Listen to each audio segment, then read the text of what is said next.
David Ludwig. David, I hope your fencing is going well, by the way.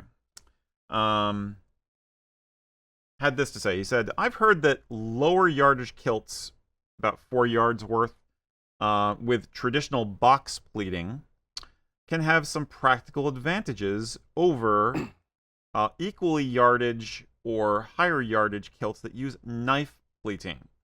Some of those advantages I've heard include higher wind resistance, broader allowance in being able to be resized or resewn, things like that. So do you think there's any merit or truth to these? Is a 4-yard box pleated kilt superior in any way to a 5 or 8 yard knife pleated kilt?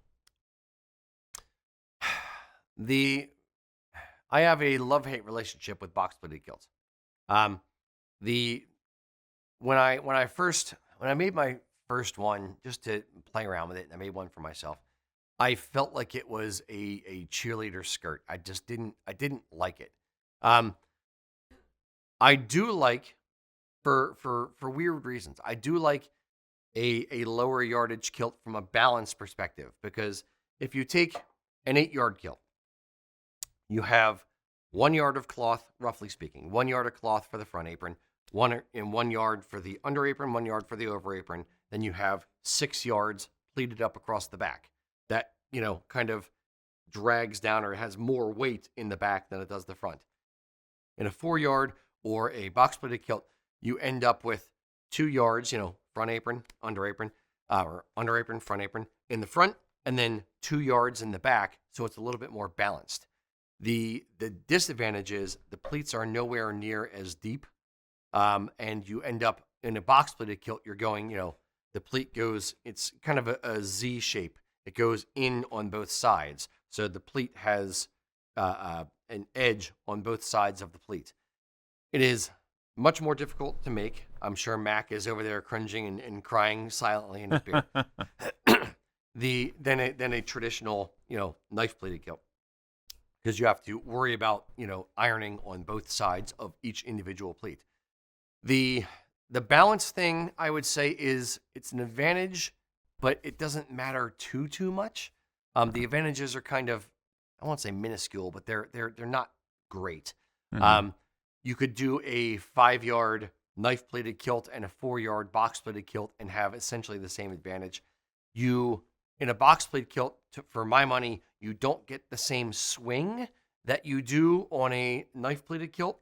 So that's one disadvantage for the box pleated kilt. Maybe it's a little bit easier to sit because the pleats are going both direction. When you back into a chair, it's a little bit easier. You don't have to worry about it quite as much, but I'm kind of grasping at straws. I don't think there are that many advantages to a box pleated kilt versus a knife pleated kilt. Now, you mentioned in the comment, remaking the kilt or letting the kilt out or changing it or something like that. If you're dealing with an 8-yard kilt, you actually scallop out all the fabric in the upper portion of the kilt in the fell to make it a little bit thinner in the waistband to be able to sew the whole thing together and sew the waistband on the kilt. In a 5-yard kilt, because it is less fabric, you don't need 5-yard knife pleated kilt. You don't need to scallop out all the fabric because there's less material stacked up, so you can sew the waistband on without having to worry about that.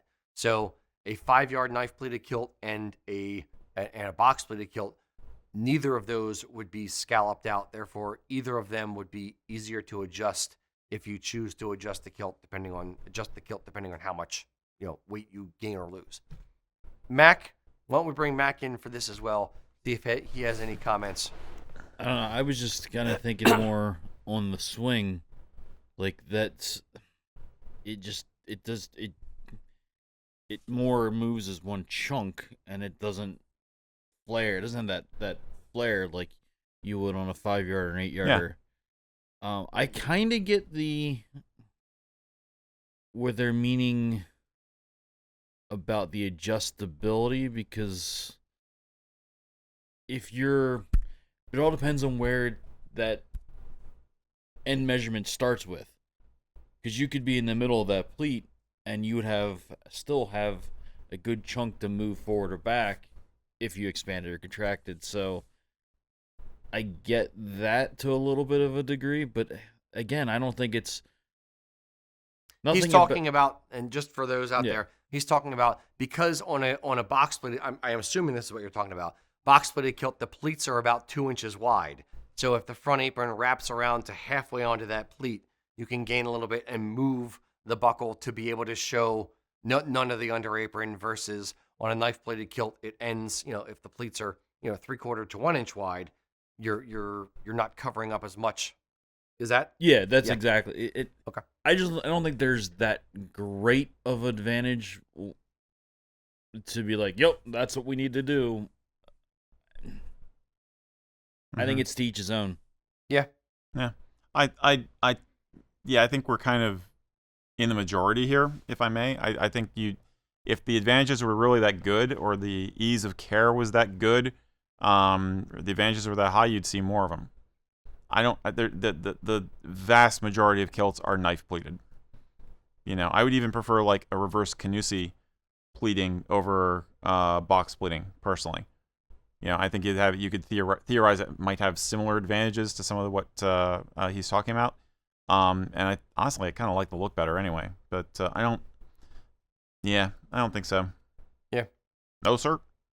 That dog won't hunt. No, sir. Don't like it. No, sir, I don't like it.